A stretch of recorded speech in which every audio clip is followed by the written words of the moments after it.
soigner. Mais c'est tout, hein. Et puis là, qu'est-ce qui s'est passé? Là, fin décembre, on est en train de voter un pass vaccinal. Un pass vaccinal, ça veut dire quoi? Ça veut dire qu'en fait, maintenant, si vous n'avez pas un schéma vaccinal complet, vous ne pourrez pas accéder à tout ce que vous connaissez de la société de consommation de loisirs et tout ça, et à des accès comme l'hôpital, peut-être, à des accès comme votre supermarché, peut-être, j'en sais rien, on verra ce qu'ils vont mettre. Mais surtout, ce qu'il faut comprendre, c'est qu'il n'y a plus de date de péremption, c'est-à-dire que c'est inscrit dans la loi de manière pérenne. Vous allez vivre toute votre vie avec un pass vaccinal.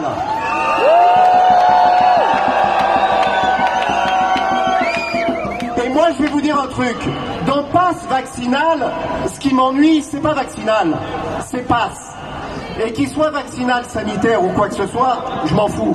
C'est le pass qui compte. Et pourquoi c'est le pass qui compte? Parce que c'est un changement complet de paradigme. Comprenez bien, dans quel monde vous viviez avant?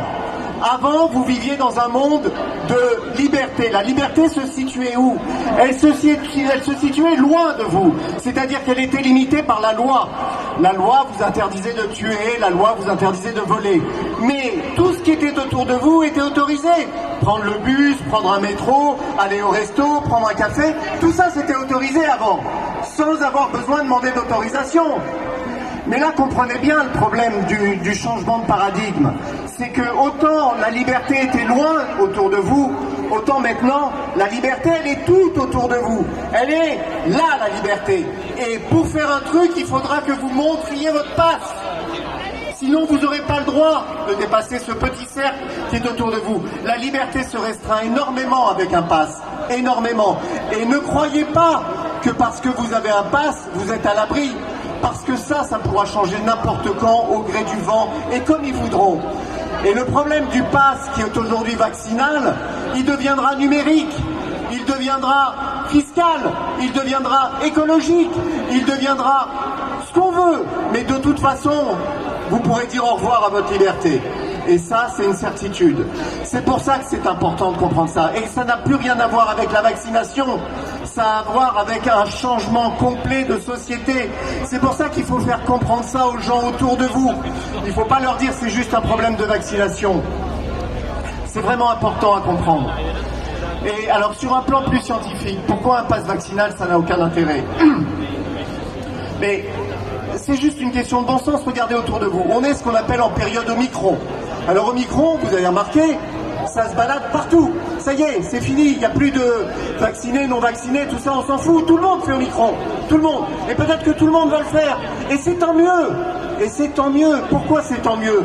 Parce que Omicron, on s'est aperçu de plusieurs choses. D'abord, Omicron, il a de toute évidence un échappement immunitaire. Ça veut dire quoi? Ça veut dire qu'il touche aussi bien les vaccinés que les non-vaccinés. Et probablement même un peu plus les vaccinés que les non-vaccinés. Mais n'allons pas dans ce terrain-là, ça pourrait poser des problèmes. Donc, Omicron a un échappement immunitaire. Omicron ne fait pas de forme grave, il fait un rhume. Et on les a les chiffres, hein. On les a les chiffres en Afrique du Sud, on les a en Angleterre, puisqu'ils sont en avance sur nous avec Omicron. Omicron a fait des nombres de cas incroyables, sans aucune augmentation de réa et de mort. Aucune, quasiment. Donc Omicron ne tue pas, c'est quasiment sûr. Et enfin, Omicron, c'est l'immunité collective qu'on attendait. En fait, c'est un vaccin à ciel ouvert, Omicron. C'est un vaccin naturel.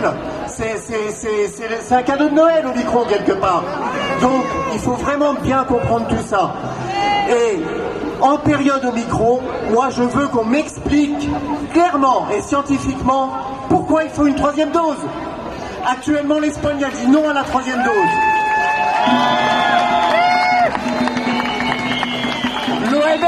L'OMS dit non à la troisième dose. L'OMS.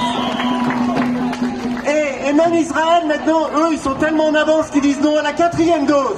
Non mais franchement, il n'y a pas besoin d'être médecin, il n'y a pas besoin d'être scientifique. Il y a juste besoin d'avoir un petit peu de bon sens à un moment. Mais jusqu'où on va aller? Jusqu'où on va aller? Parce que si on raisonne comme il raisonne, ça veut dire quatrième dans 3 mois, 5e dans 6 mois, 6e dans 9 mois, mais enfin bon, mais jusqu'où? Ce qu'il faut comprendre aussi, c'est qu'il y a un effet cumulatif des doses, hein, attention. C'est pas, on a fait une dose, deux doses, elle s'élimine, pas du tout. Il y a un effet mémoire et cumulatif du système immunitaire. Hein. Donc, il n'y a aucune étude sur la 3e, aucune étude sur la 4e, on ne sait pas ce que ça fait. On ne sait pas ce que ça fait. Même les 2 premières, d'ailleurs, on ne sait pas complètement non plus ce que ça fait. Mais enfin bon, ça c'est encore un autre truc. Et dernier truc, après j'arrête et je passe la parole. Foutez la paix aux enfants, bordel!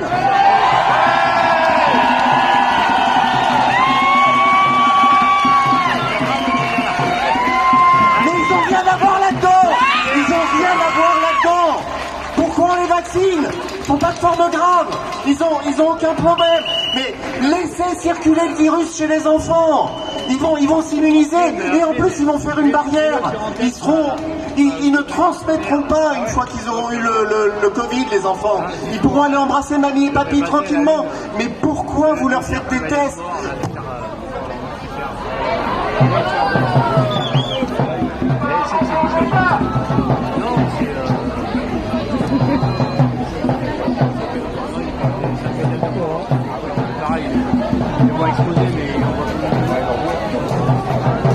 Il a été...